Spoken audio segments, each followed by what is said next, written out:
Okay. There we go. Thank you, Christine. I really appreciate the compliment. As you know, my name is Bridget Hall. I'm a best. I'm a member of Easter Seals, and I'm also a Best Work Group member. And just like Christine says, I'm a member of a couple of other groups at OCHN. But I am most passionate about the Best Work Group because we fight to put an end to stigma, and that is something that I've had to deal with my entire life.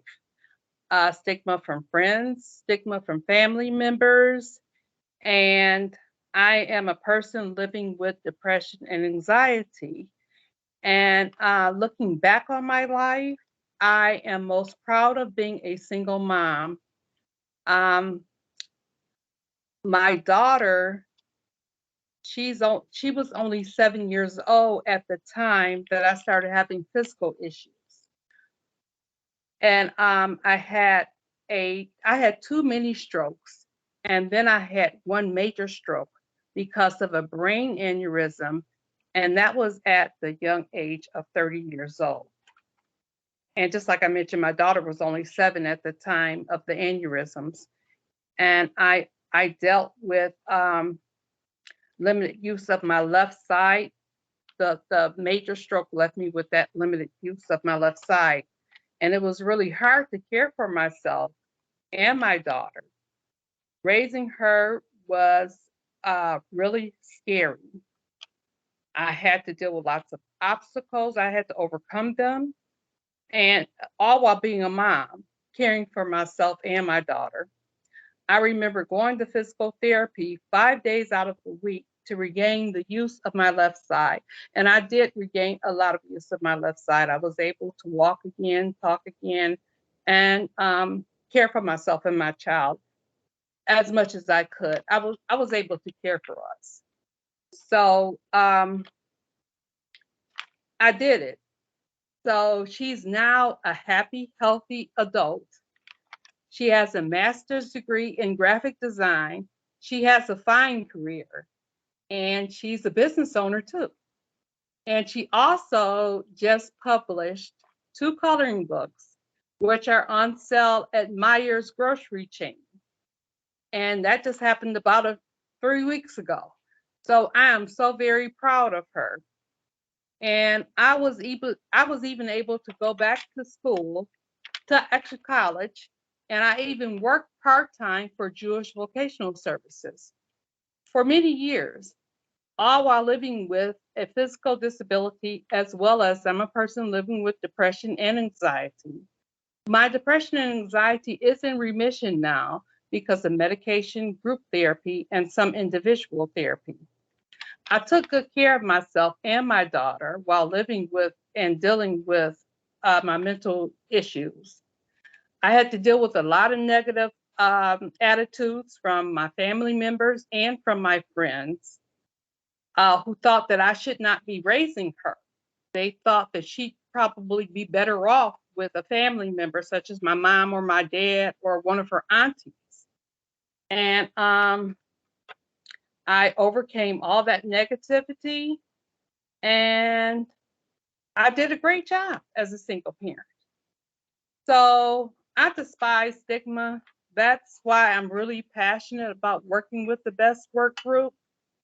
And I feel like by supporting one another and focusing on the positive abilities of a person instead of seeing that person as their disabilities, I feel like that this world will be a better place. So that's it. Thank you for asking me to speak.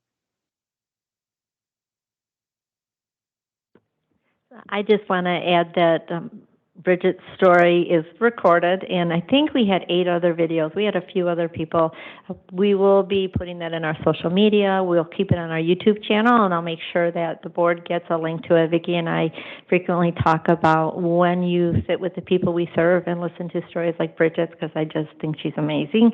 You learn a lot about being humble and resilient at the same time. So I'll make sure you get all of the videos, and her story will be included. Thank you.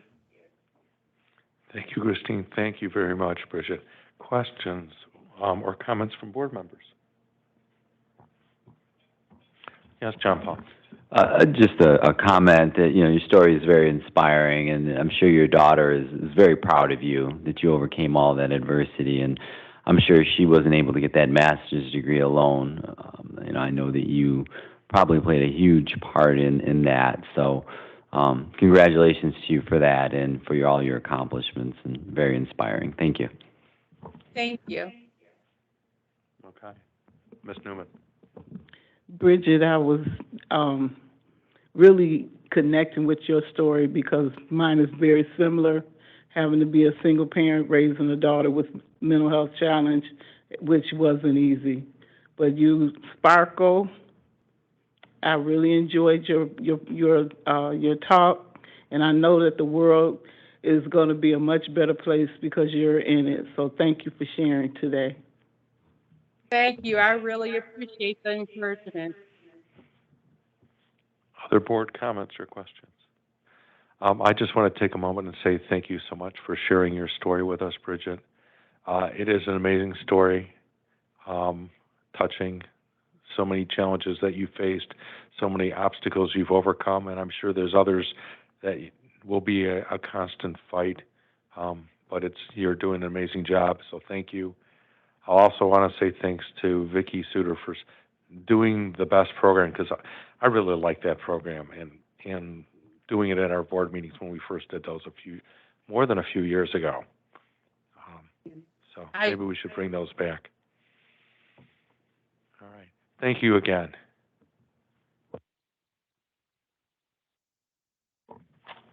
Okay.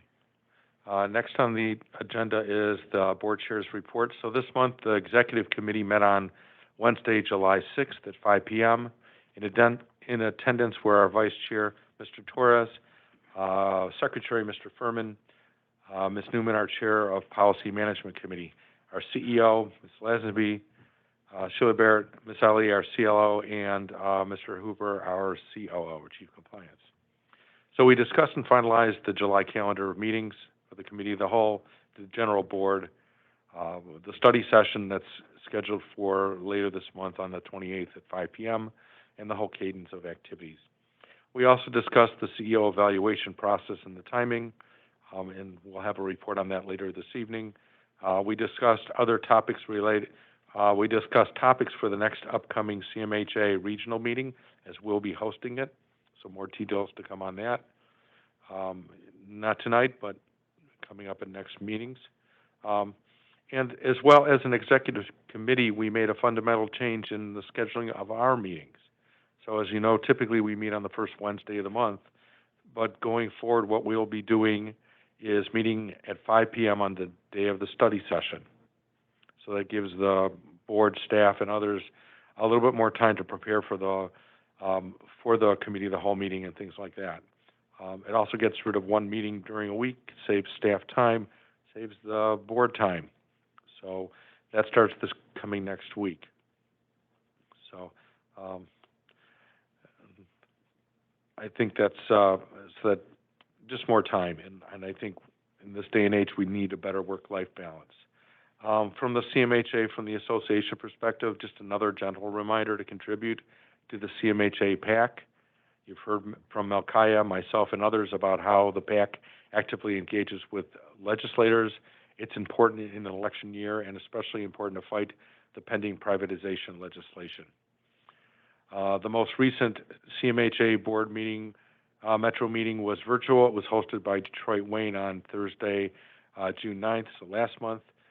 Again, as I mentioned earlier, we'll be hosting the next meeting. We're looking at this possibly being hybrid instead of just virtual, but like I said, more details to come. We'll see what happens with COVID. And then as well for the board, just to mark your calendars, we have the board, the fall conference up in Traverse City, Sunday, October 23rd through Tuesday, October 25th. So pencil it into your calendars, hoping to see many of you up there. And the completion of our agenda, we went into adjournment. And that concludes my board chair report. Next would be the policy management chair report. Thank you, Mr. Lansman.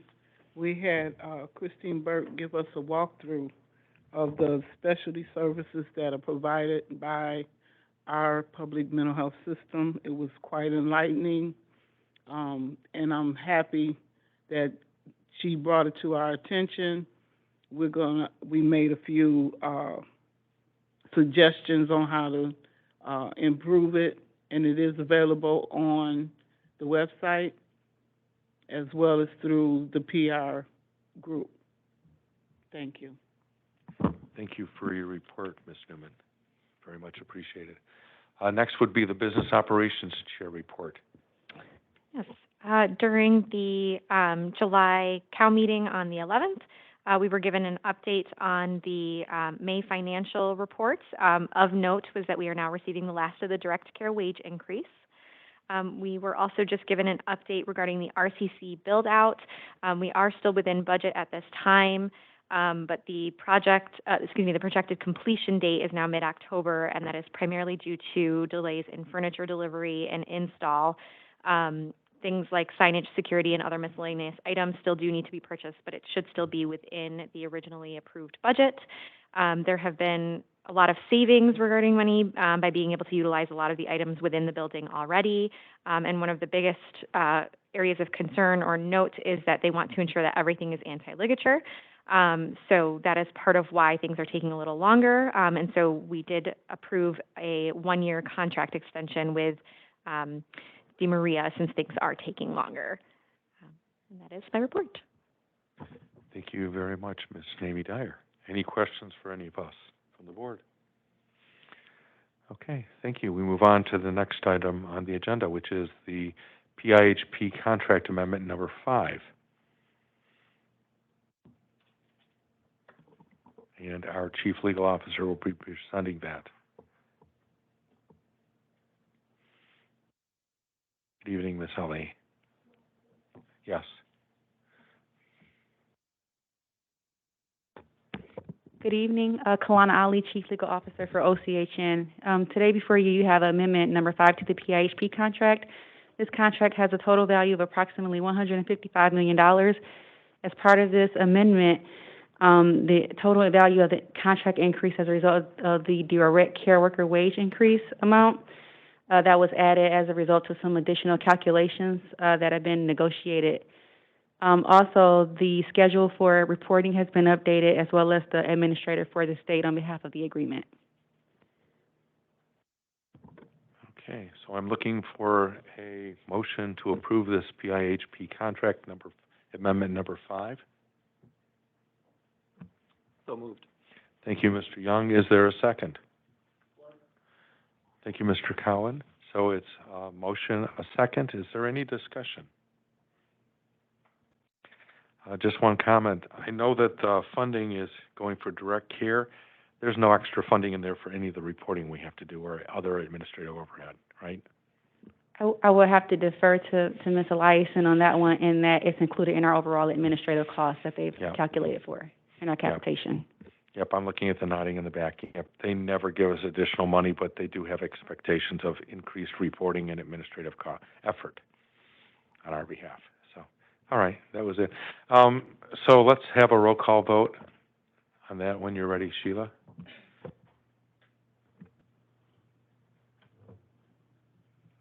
Mr. Young? Yes. Mr. Furman? Yes. Dr. Hans? Yes. Ms. Newman? Yes. Ms. Amy Dyer? Yes. Mr. Cowan? Ms. Root? Yes. Ms. May? Yes. Ms. Woodruff? Yes. Mr. Torres? Yes. Mr. Landsman? Yes. Motion carries. Thank you. Thank you. Thank you very much, Ms. Holly. Next item on the agenda is board approval items for the DeMaria contract extension. I don't think, is anyone going to present that this evening? I don't think so. But I do need someone to make a motion to approve that contract extension.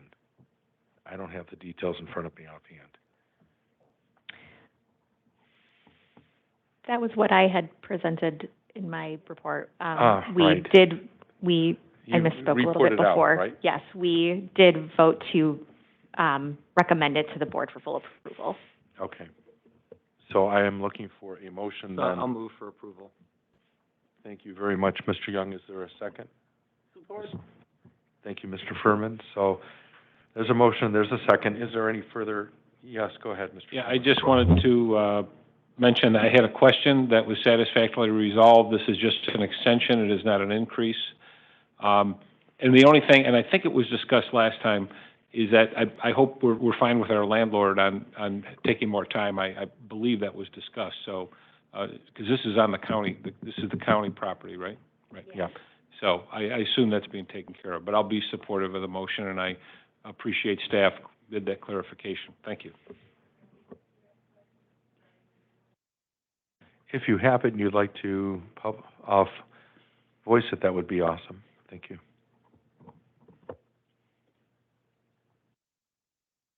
Hi, Kalana, Chief Legal Officer for OCHN. So that property is actually under bond. We're purchasing through the county right now. So we are technically the landlord of that property. So it's our facility. So there is no issue there. We are currently working with the county to make sure we have all the appropriate approvals to make the changes to the building. But otherwise, I foresee no other issues with that. Thank you. But we're leasing it on a long-term lease. We don't own that building, correct? And we'll not own it? It's currently on a bond. Is it because of a 20-year bond? A 20-year bond. But that's for all the improvements from building out the first time, correct?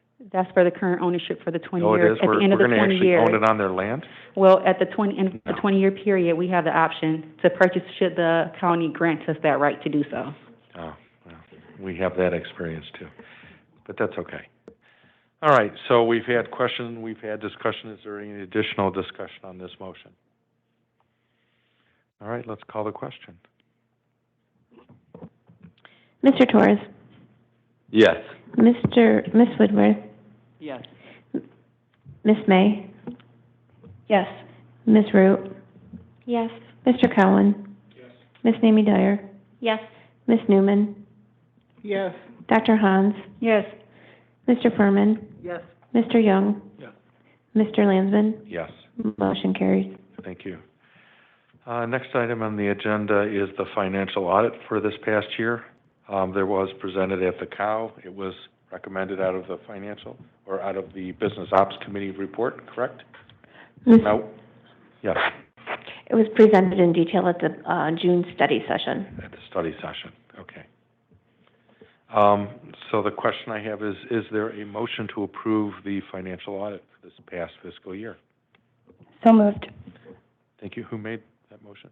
Thank you, Ms. May. Who would second? Support. Thank you, Ms. Newman. So there's a motion, there's support. Is there any, yes, Mr. Collins? Yeah, I just want to have someone assure me. I'm going to ask this question every year on every audit. I did last year. I don't believe we have any findings that need to be addressed, but I'm not good at reading this voluminous document. I think I caught the right sections, and it did say there were no findings that needed to be addressed or any concerns in a management letter. Is that accurate? So you didn't read the 70-some-odd page document Well, I tried. in detail? I tried to go to the key provisions. No, we had no findings and no management comments. Okay. And I saw the letters weren't in there, but I assume they don't have any instructions to management. Okay. Nope, Thank they're you. all set. That's good to hear. Thank you. Yep, I read it too. There were no comments. There were no issues. The data is presented fairly, so. All right. Is there any other discussion or questions or comments? All right. Another vote to approve, the motion, please. Mr. Furman? Yes. Mr. Young? Yes. Dr. Hans? Yes. Mr. Cowan? Yes. Miss Root? Yes. Miss May? Yes. Mr. Torres? Yes. Miss Woodruff? Yes. Miss Mamie Dyer? Yes. Miss Newman? Yes. Mr. Landsman? Yes. Motion carries. Thank you. So item E, number 5, is our board policies as updated from the 7-11 COW meeting. Mr. Torres, are you taking that topic? I'm sorry? For our board bylaws? Yeah, taking on, the board bylaws, I will be. You want me to move into that? Okay. Please. So we do have our board bylaws. Everybody has a copy of those bylaws, the final draft. So we are making that, we're looking for that approval tonight, support from the board. So at this point, I would need a motion and support, and then we can discuss if there's any discussion. Okay, so is there a motion to approve the bylaws? So moved. Thank you, Dr. Hans. Is there a second? Second. Thank you, Mr. Young. There's a motion, there's a second. Is there any discussion on the bylaws? Oh, go ahead, Ms. Just one question. I see that it is listed as two different items, but I do want to make sure we're just going to discuss vote on the bylaws today, not Yes. the policies. Okay. Yep. So tonight is just the bylaws, and then we will look at the policies, but we will just be approving the policies as to the changes that we agreed upon at our last meeting, and then the actual formal approval of the policies will be separately done. Perfect. Thank you. Thank you, and my apologies. I jumped us to item 5, and I did mean item 4, item D for our bylaws. So my apologies to the board and the public. And then just a comment on my end that, you know, I want to thank everybody for the work that we did do on this. Though we didn't have unanimous support, we didn't all always agree on everything. There was a lot of discussion, debate, and thought put into these bylaws. When we look at the bylaws and what they were, we reorganized, we restructured, we changed language. In looking in the boardable system, we were at about exactly a year ago when we started this. I was looking back in my notes, and it was July 19th when I sent out the initial note on this of 2021. So we put a lot of thought into this as a committee, then brought it before the board. Then the board had discussion and debate over it, and then now bringing it before the board for formal approval. It includes the structure of our board of directors, the appointments, the terms, even the removal process, the board officers, officer duties, the standing committees, the appointment of standing committees, chairperson and vice chairpersons of committees, regular meetings, special meetings, the appointment of executive director, termination of executive director requirements, the chief corporate compliance officer position. So there are a number of things in here that we worked on, and I think everybody came into this with a lot of seriousness and wanting to make sure that we looked at everything, and you know, even getting down to the verbiage, the words, the commas, the periods, and how things were to be, and what was the spirit of something. I think that, you know, I'm really happy with the work that we did as a committee and as a board on all of this. I can say that I think we all spent a lot of time thinking it and reading it through. In particular, a board member, Rena Nomi Dare, Dr. Hans, our former board member, Hadass Bernard, also Dana, Sheila, Mr. Hooper, Kalana, all of their work on this. We had about a meeting to 2 meetings, and even some months 3 meetings for about a year. But I just want to reiterate the fact that we did take this with a lot of seriousness and put a lot of thought and work into it to produce the document that we have today. Thank you. All right, thank you. With that, we do have a motion. We do have a second or support for the bylaws. Correct. So let's have a roll call vote on that item, please. Mr. Furman? Yes. Mr. Torres? Yes. Ms. Woodruff? Yes. Ms. Root? Yes. Ms. May? Yes. Ms. Newman? No. Ms. Namie Dyer? Yes. Mr. Cowan? Yes. Dr. Hans? Yes. Mr. Young? Yes. Mr. Landsman? Yes. Motion carries. Thank you. 10-1. Okay. Next item is the board policies, and I think you just reported out on that as well. So we are at this point looking for just a motion to approve, to accept the changes implemented, but not to approve the board policy at this point. Is that correct? Correct. This is Christina. I make that motion. Thank you, Ms. Root. Is there a second? Thank you, Ms. Newman. So we have a motion, we have a second. And again, this is not to approve the board policy, just the changes that have been implemented and covered from the most recent committee of the whole meeting. Is there any discussion or further comment? Hearing none, we'll do a roll call vote again. Ms. Mamie Dyer? Yes. Ms. Newman? Yes. Mr. Cowan? Yes. Ms. Root? Yes. Ms. May? Yes. Ms. Woodruff? Yes. Mr. Torres? Yes. Mr. Young? Yes. Mr. Furman? Yes. Dr. Hans? Yes. Mr. Landsman? Yes. Motion carries. Thank you. So on to the last item of this section of the agenda, item 6. This is the CEO evaluation, and we'll be looking to a report out from our CEO evaluation committee and the board chair. The committee chair, Ms. Mamie Dyer. Yes, thank you. The CEO of Executive Committee did meet this afternoon at 4:30 to discuss the results of the board member survey regarding Ms. Lazenby's annual performance review. And so based on the results of what we found both from the 360, from Ms. Lazenby's own presentation, and from the board member survey, we would like to propose to the full board for approval an 8% performance bonus and a 4% net increase to the current base salary for Ms. Lazenby. It is, we want to make a note that the performance bonus does vary slightly from the existing performance matrix, but the considerations that went into this include the fact that the current survey questions were not weighted equally, and as such, the averages were skewed in a way that some of the higher scores would not have been weighted as equally as some of the few low scores that we did see. But board members also overwhelmingly provided Ms. Lazenby with scores of 4 or 5 out of 5 for a majority of the survey items. And so for these reasons, we do believe that Ms. Lazenby was deserving of an increased bonus amount. Thank you. So at this point, I would look for a motion. I make a motion that we accept the recommendation of the committee concerning Mrs. Lazenby's evaluation.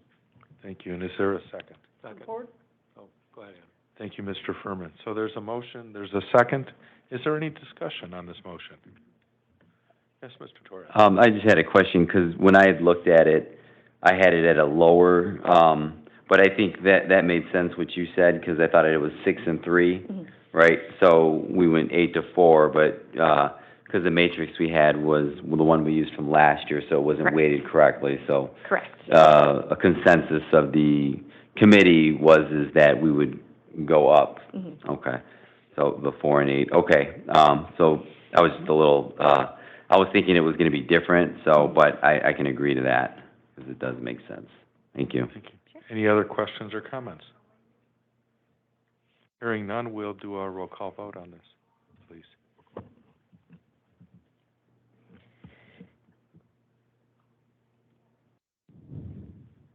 Ms. Woodruff? Yes. Ms. May? Yes. Ms. Root? Yes. Mr. Torres? Yes. Mr. Cowan? Yes. Ms. Mamie Dyer? Yes. Ms. Newman? Yes. Dr. Hans? Yes. Mr. Furman? Yes. Mr. Young? Yes. Mr. Landsman? Yes. Motion carries. Thank you.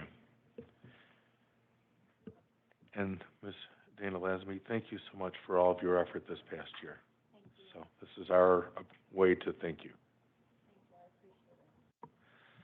Okay.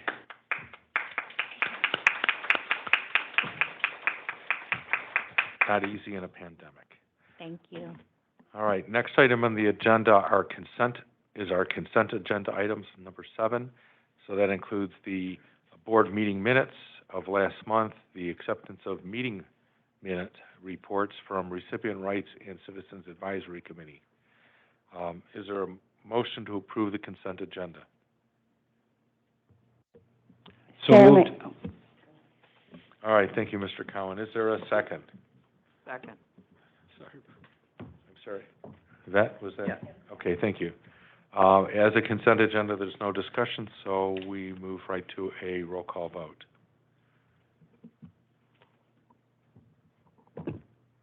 Mr. Young? Yes. Mr. Furman? Yes. Dr. Hans? Ms. Newman? Yes. Ms. Mamie Dyer? Yes. Mr. Cowan? Yes. Ms. Root? Yes. Ms. May? Yes. Ms. Woodruff? Yes. Mr. Torres? Yes. Mr. Landsman? Yes. Motion carries. Thank you very much. Now we move to item 8 on the agenda. It's other business and a legislative redistricting update from our Chief Communications Officer. Hello again. I was asked to give you a brief update about the redistricting for the election, the upcoming election. One of the things that we're doing, I think specifically we wanted to know, the board to know, is how we're supporting the people we serve. And the election process in itself, it's confusing for everyone, and then you add in redistricting. I do know that we made you aware we have voter workshops taking place right now. In addition to the 2 we've already done, we will be presenting at the Recipient Rights State Conference. We'll also be presenting at the Your Voice, Your Value, and then we have 2 more webinars closer to the final election in November. This information is included. Can you move the slide, please? Thank you.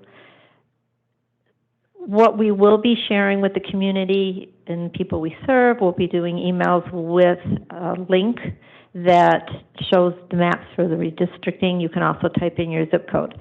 Again, that can be complex. Our customer services team and my team will be assisting people, so we will offer people, if they need help, if the maps look confusing or they're not sure how to identify in which district they live, they will be able to contact either one of our teams. We'll help type in their zip codes, their cities, and then provide them with the information about their district, where they vote, and then who the candidates are in their area. Then we'll work closely with the Oakland County Clerk as well to ensure that that information is shared with our network, our providers, and generally our community at large. Do you have any questions? Okay, then. Thank you very much. Go ahead, Ms. Newman. Is it possible to get a listing of the districts, old and new, so people know? It is. It's a little complicated though, right? Because it's not city by city, so the districts cross into lines, so it's almost the visual. I can get that list for you. Okay. But that's why they provide the maps, because it's not just this area, Pontiac is in this district, or Royal Oaks in this district, the district lines cross. The way the lines have been redistricted as well, there are from congressional perspective, there may have been candidates that were only in Wayne County before. There might be some crossover in that as well. So I'll pull together some additional information to help with that, but I think that's why they provide the maps, because it is confusing. I will look into that for you, though. And you said that this information would be available from the county clerk, so that's going to, what is it, oakland.gov? Oak.gov the county clerk keeps this information as well. And then we'll be sending out links, and we have them in the webinars as well, but we have scheduled for the 2 weeks prior to the August, I think it's 2nd election, and then we'll work again in October to make sure people have the information they need. And then we'll do mailings as well. We do, in these situations, we always do hard copy mailings to all of our service sites.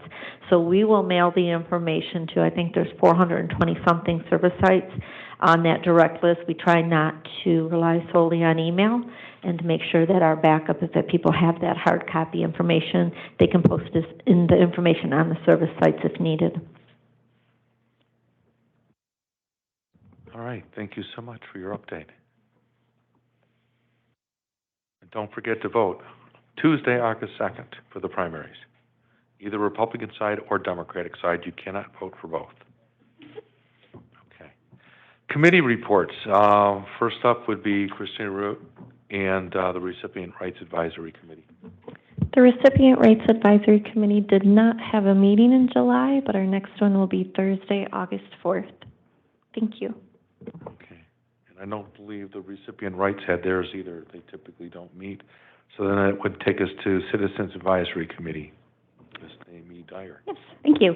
The CAC met on June 15th, and the meeting was called to order at 9:30 a.m. We did welcome and introduce a new CAC member, Diane Sansalone. She is a senior member and chairperson of the Common Ground CAC. New business that was presented included a presentation by Tricia Zizumbo regarding OCHN's diversity, equity, and inclusion initiatives. Key points here include that recorded trainings are available at Oakland CHN's website, oaklandchn.org, and she did go over the DEI model and stressed that the initiative effort and that DEI initiatives are a goal within OCHN's annual plan. Ms. Burke also did give some updates about communications reports, including a reminder that Minority Mental Health Awareness Month was coming up on July 12th. That did pass at this point. But a reminder that the Your Voice, Your Value conference, which is a hybrid conference, is scheduled for August 11th. Registration is required for that conference. And she also brought up that OCHN is now accepting nominations for its 2022 Achievement Awards and Peer Recognition Awards. She also touched on the advocacy information regarding the Senate Bills 597 and 598, which I believe we'll be getting probably some updates during Ms. Lesenby's director report. And then one major piece of information that another CAC member, Zach Cardinelli, had presented on was he wanted to bring attention to Senate Bill 992, which was introduced by Senator Dan Lowers. And if you do look at the meeting minutes for the CAC meeting, there is a link to the Senate bill. Essentially, this bill is to open up service availability for children with high support needs, because at this time, a lot of support providers do have to refuse service because they feel they cannot provide safe supports, which often results in many children spending a lot of time in emergency rooms. Zach did bring this up because there is a concern in which the bill reads that it may potentially roll back some of the legislation that has been put in place to limit the use of restraint and seclusion. So they do really recommend taking a look at that bill and just kind of getting educated on that. And then finally, the CAC has presented concerns regarding the merger of Easter Seals and MORC. They did request that the board bring attention to those overseeing the merger, that there are concerns with additional stigma facing individuals with DD as they are being combined with those with mental illness, and they are asking for an update from the board about this issue as the merger rolls forward with the plan to launch in October. They would like to really push for board members to also attend CAC meetings to hear about the concerns and to be able to address them. And that's my report. Okay, thank you. And last but not least is for substance use, the Oversight Policy Board. Dennis? Yes, we are going to have a meeting Wednesday, July 27th. So that's next week, right? Okay. All right, this is our second opportunity for public comment. Is there anyone remote? No? No. The mic's working. Cool. No, we do not have any online public comment, nor is there any in the online form, but I believe we do in the room. All right, thank you. If you'd like to come up, we have a 5-minute limit. It's public comment.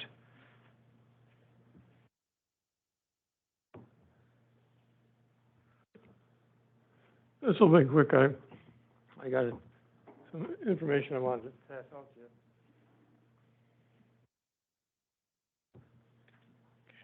Thank you.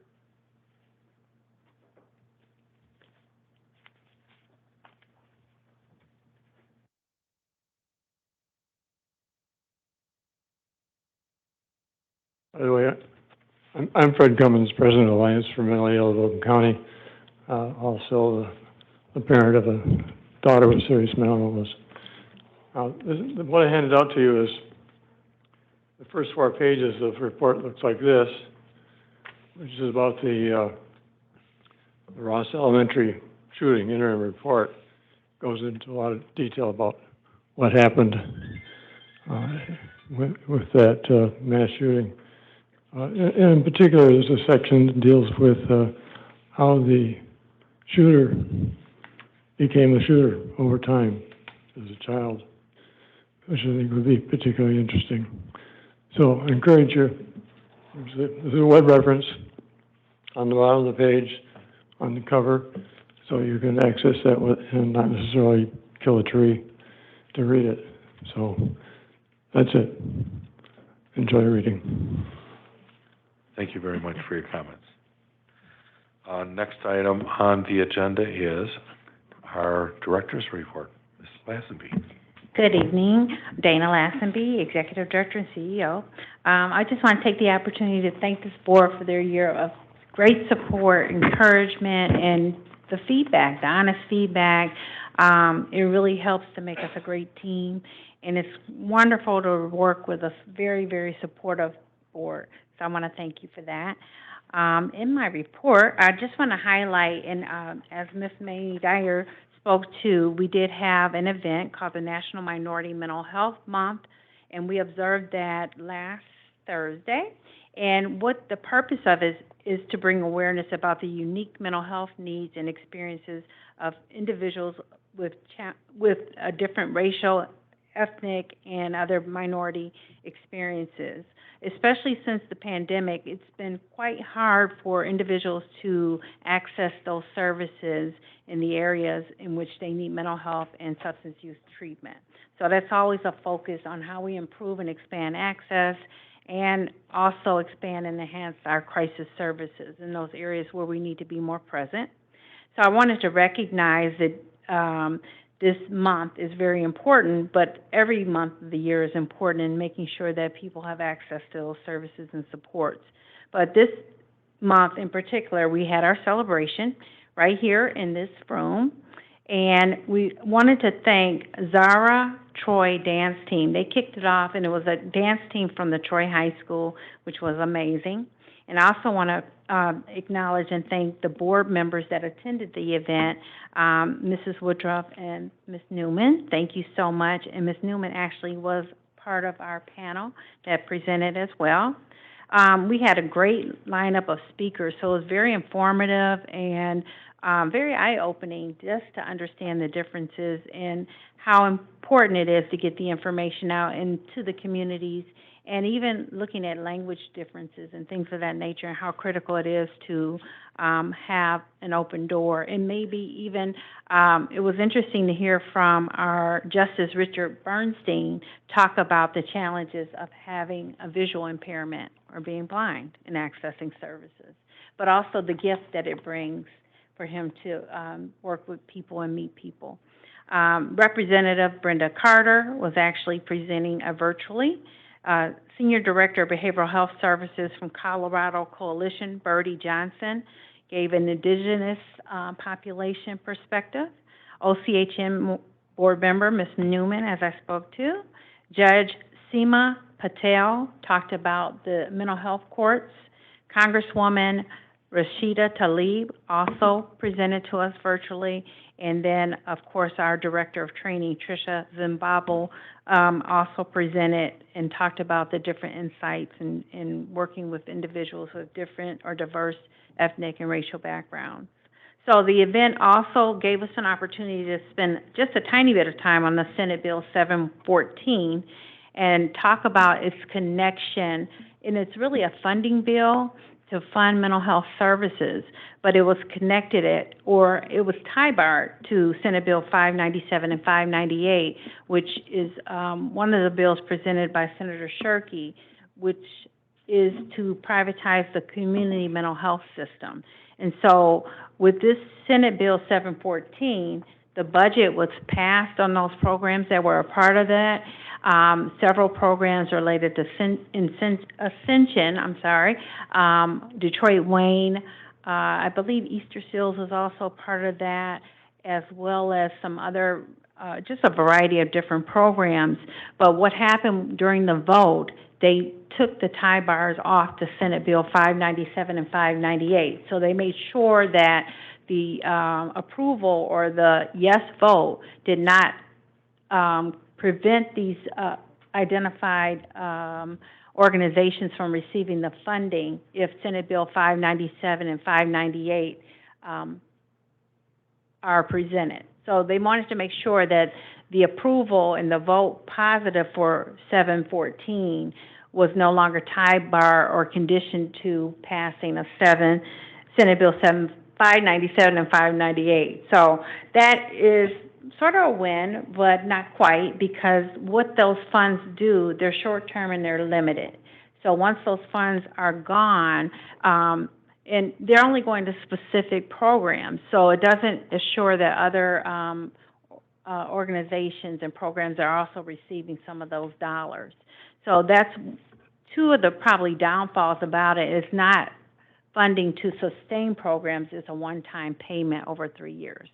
So there's some, give and take with those bills, but it still means that we have to continue to advocate for the community mental health system, and that just because those bills weren't passed in the last month does not mean that they will not go through during lame duck. So one of the things that our team is working on very aggressively is a legislative strategy that we can share with this board, share with our stakeholders in the community, and our staff internally. So giving us ideas of things that we can do. I mean, sometimes you write letters, yes, but there are a multitude of other things that we can do and should do. And so we'll be sharing that. And part of that legislative strategy, as Ms. Burke presented earlier, is knowing who our representatives are. And the redistricting means that we also need those updates to know who we are voting for. Okay? And so some other things, I just wanted to give a great big kudos in advance to Marquita Macy and her team. They actually completed their NCQA survey today and really received some great feedback. It did contain some areas where there are opportunities for improvement, but overall they did an outstanding job, and the auditors or the reviewers that were present for this activity were really complimentary to our team and the organization and the presentation of the information. So it really does feel good as a team to see the hard work really being acknowledged by a national accreditation organization. So I wanted to say kudos in advance. We just found that out today. So we're excited, and we know that we are only going to get better from here. So the other things in this report, as you can see, are numbers that relate to access, and the number of people we served or who came to call our access center. The other thing I wanted to highlight is the number of calls directly related to Oxford in June. We only actually had one call that was directly related to the Oxford tragedy, but we still continue to look at the benefit, the mental health benefit, and we've received 170 applications requesting reimbursement, which the payment of that, we've paid out $44,500, but I do want to acknowledge that there is some ability to review the documentation that families present to us, and there is a process involved. So that dollar amount sounds low, but there are more applications and payments to be made. That's to date. And the other things I'll highlight, we're looking at extending of our access hours, but also the location of our access and customer service team. We're doing a little trial with one of our drop-in centers in Pontiac, and we're having our access team and customer service teams go out on site and actually get people screened to access mental health services, substance use disorder services, or any of the other needs that we can address. And this is just one way to make sure that we're in the community, we're visible, and people don't feel like if they can't call or if they can't go to the actual office at the Resource and Crisis Center, they can actually show up at one of the drop-in centers where people are spending their time anyway. So that's just one initiative that is part of our strategy to expand access to services and make sure we're meeting them where they're at for those screenings. So with that, if there aren't any more questions, I'm happy, or if you have questions, I should say. Yes, Dr. Hunt. Yeah, I think this is really commendable that you are expanding the access to our services. Will that require any additional staffing and funding for increasing the sites that people can Not as access? we're doing it right now, Dr. Hines. What it is really just a pilot or a trial, and they're not spending every day there. They're picking a couple days during the month, and they're letting people know where we're going to be. The other thing that we're doing with access and customer service and communications is that if we're hearing about events that are community focused, where people are in areas that we know there's a need, we're actually going to those events.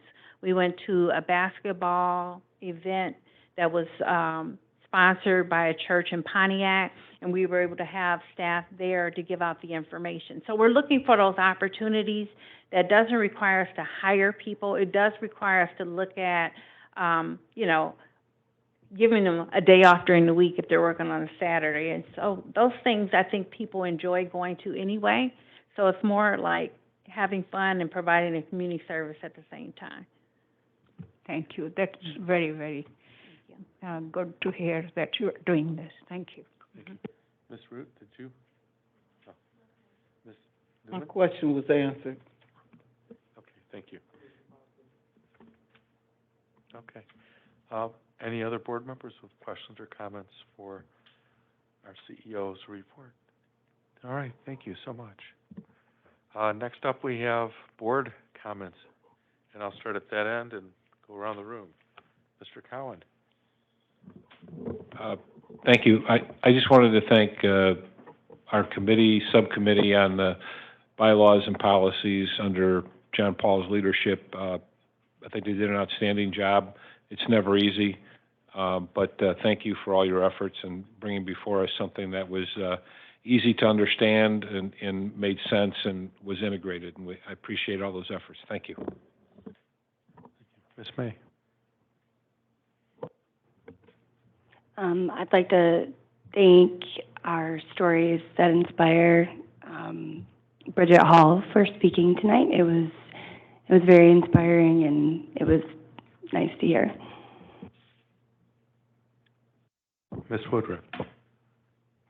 I too appreciated hearing Bridget's story. It was very inspiring because I know that that's difficult when you have physical limitations as well as emotional, and she was able to overcome both those and have a successful career and rear her daughter by herself. That's very inspiring to others.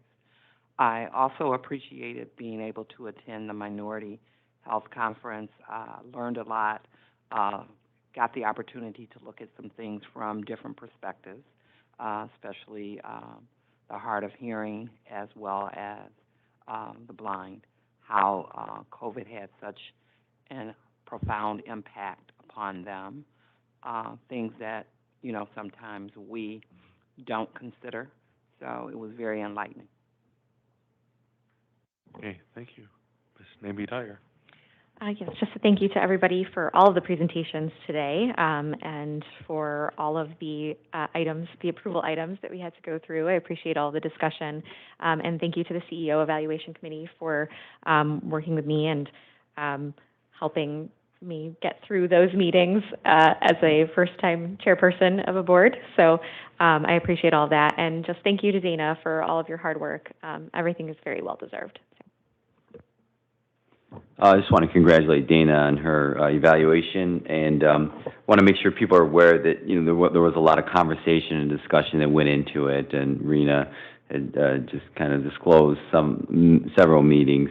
So when it comes before the board, there has been a lot of discussion and back and forth, and I think Dana's been very receptive of feedback, which I appreciate. And I think she's done an excellent job in moving the organization forward, especially over the past year, and getting us out into the community with your staff and coordinating and the connections with the Board of Commissioners and all those kinds of things. So I just want to congratulate her on that and the committee for the hard work and, acknowledge all that's been done. Thank you.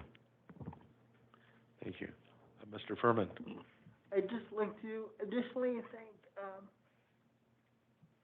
and the staff, the work that they put in with regard to the CEO evaluation team. Thank you for that. And I know people have talked already tonight, but once again, thank you for the presentations and especially the stories that inspire. It always is truly inspiring. And thank you very much and have a good night. Thank you. Ms. Newman? I want to thank the staff, along with Dana, for doing the excellent work that they do and being adventurous. I really like the idea of going out and doing intakes in different places. That is very exciting to me. And I also want to give a round of applause to Marquita and her team on that NCQA. That was quite an accomplishment. And they deserve all of the accolades that they got for that. So I love our staff. I love this organization. The work that we do is so important. Nobody said that we were perfect, but we do have a lot of heart, and I love being a part of what goes on in these walls. Thank you. Thank you. Ms. Root? I just wanted to say I was able to virtually attend the event last week, and it was great, very enjoyable. And other than that, I don't have any comments. Have a great evening. Thank you. Mr. Young? Two pieces.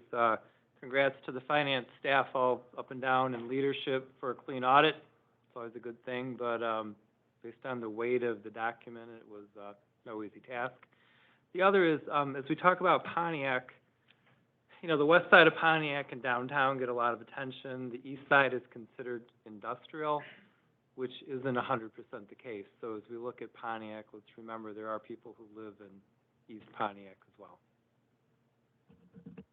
Thank you. Dr. Hahn?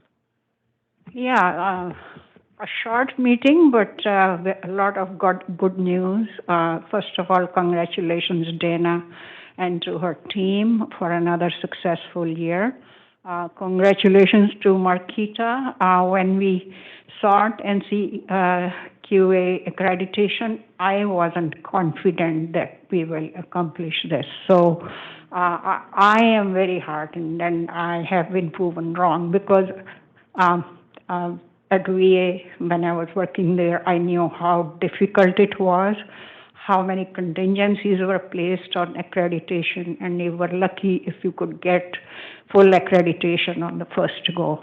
So congratulations on that. And the stories that inspire, it's very heartening that, these challenges can be overcome. Mr. Cummings' document that he gave, I glanced through the contents and I was looking for if there was anything about the perpetrator of the gun violence at Robb Elementary. When these unfortunate incidents happen, they are tragic, but they also attach stigma to our population. So I think we have to start talking about that, how we protect our people from that kind of stigma. So thank you again for all the work that's done here. Thank you. I want to take a minute and thank you again, Dana, you and your crew. the whole extended OCHN family for the job they do, the core providers, everyone up and down. You know, if this was a manufacturing business, this would be a supply chain kind of solution.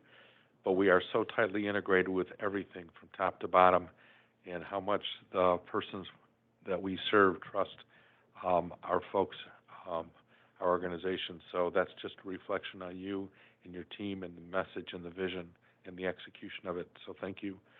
The NCQA with Marquita, yeah, way back when, that was one of those things I said, we got to go after it. We can't just be your act. This is the thing to be. This is evolution. And it's like, are you kidding? We don't want to do that. Yes, we do, and we did. And so I say we, but I watched. I wasn't part of it, but I cheered from the sidelines. So Marquita and your crew, awesome. To everyone else that helped as well, awesome. The audit, it's good we keep coming through with no comments, strong division of labor, strong controls, and strong financial presence. That's good.